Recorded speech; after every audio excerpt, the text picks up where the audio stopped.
Mheshimiwa Waziri, mimi ni Mheshimiwa Waziri Mkuu, mimi ni mama mwenye watoto 4. Nina huyu mtoto niliomshika hapa, nimeishi na mwanaume miaka 14, lakini tumeachana. Chanzo cha kuniacha, anasema mimi nazaa watoto wa kike tu. Alivyoniacha, ameniacha na huyu mtoto na nimejifungua kwa operation, ameniacha na miezi 2. Akasema mimi nazaa watoto wa kike. Akaenda kwa mwanamke mwingine.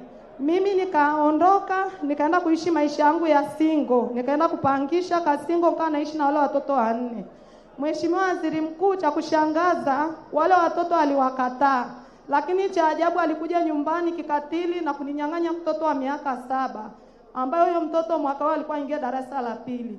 Kuanzia tarehe 13 nikaanza kufuatilia kuhusu huyu mtoto, nikaomba msaada kwenye vyombo vya sheria, lakini ule baba yani akawa ni mjeuri. Mara ya mwisho kwenye vyombo vya sheria akaulizwa, uko tayari kuonyesha mzazi mwenzako mtoto aliko? Akasema siko tayari. Akanitumia na message ninayo. Akaniambia nenda hiyo mahakama, nitakayoona mahakama itakaye kuonyesha huyo mtoto, au nione hiyo mahakama itakaye kupa haki unayotaka. Mheshimiwa Waziri Mkuu, ni mwezi wa 3 unaenda, sijai kumuona mtoto wangu, sijai kuongea naye. Sijajua yule mtoto yuko hai wala amekufa. Na Arusha unavyojua vitendo vya kikatili vya kijinsia vilivyokisiri. Mimi ni mama. Kingine akaondoka, tulivyoachana akaniacha na mkopo wa milioni 1.8. Kwa hiyo mimi unavyoniona na huyu mtoto, sina mtaji, nilipe kodi, niangalia watoto, bado nitembeze matikiti kichwani, nimlipie mwanaume mzima milioni 1.8 niwe napeleka rejesho. Mheshimiwa Waziri Mkuu, nilikuwa naomba msaada wako. Nahitaji kumuona mtoto wangu, maana mpaka sasa sijui aliko. Uko wilaya gani? Wilaya hii ya Arusha, niko Murieti. Haya, hebu sogea hapa mbele hapa.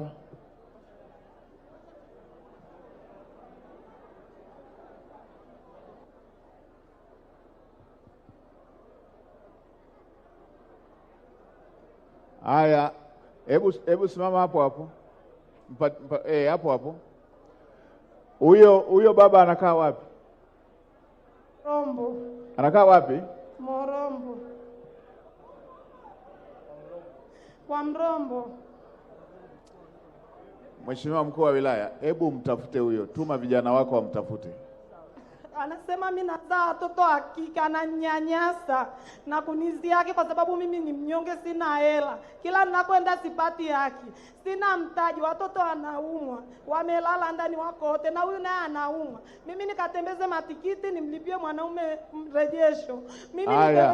Haya, nimekuelewa, nitakulipia hilo rejesho. Yule ni mjinga tu. Isingekuwa mtoto wa kike angezaliwa.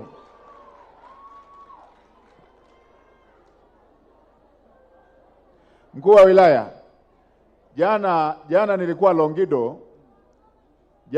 Longido, nikakutana na jambo kama hili.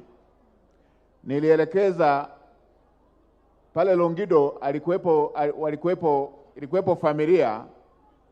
Mama yule alifiwa na mume wake, ana watoto wa kike, wameenda kuwateka ili wawaozeshe. Nilielekeza wale watafutwe, wakamatwe tangu jana ile. Na nashukuru Mkuu wa Wilaya umenipa taarifa leo asubuhi kwamba mmeshawakamata.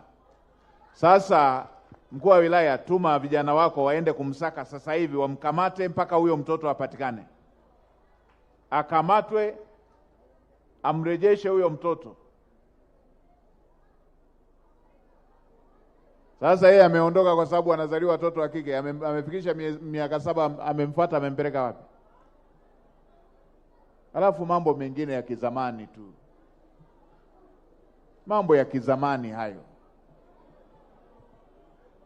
Wasingezaliwa watoto wa kike, yeye angezaliwaje? Kili zingine kamasi kabisa. Hebu mtafuteni akamatwe huyo. Hivi vitendo vingine vya kikatili hivi ndio vya kukomesha hivi. Mimi nakosaga maneno ya kistaarabu kwa watu wasio wastaarabu kama hawa.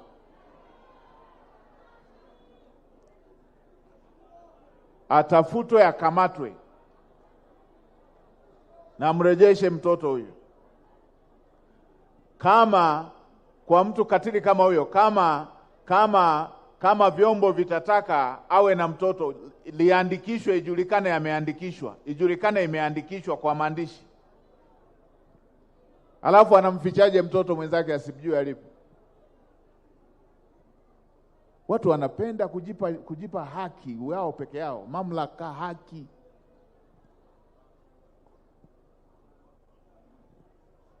Sasa anaposema babaishi, mwambie sasa wakumbabaisha ameshakuja.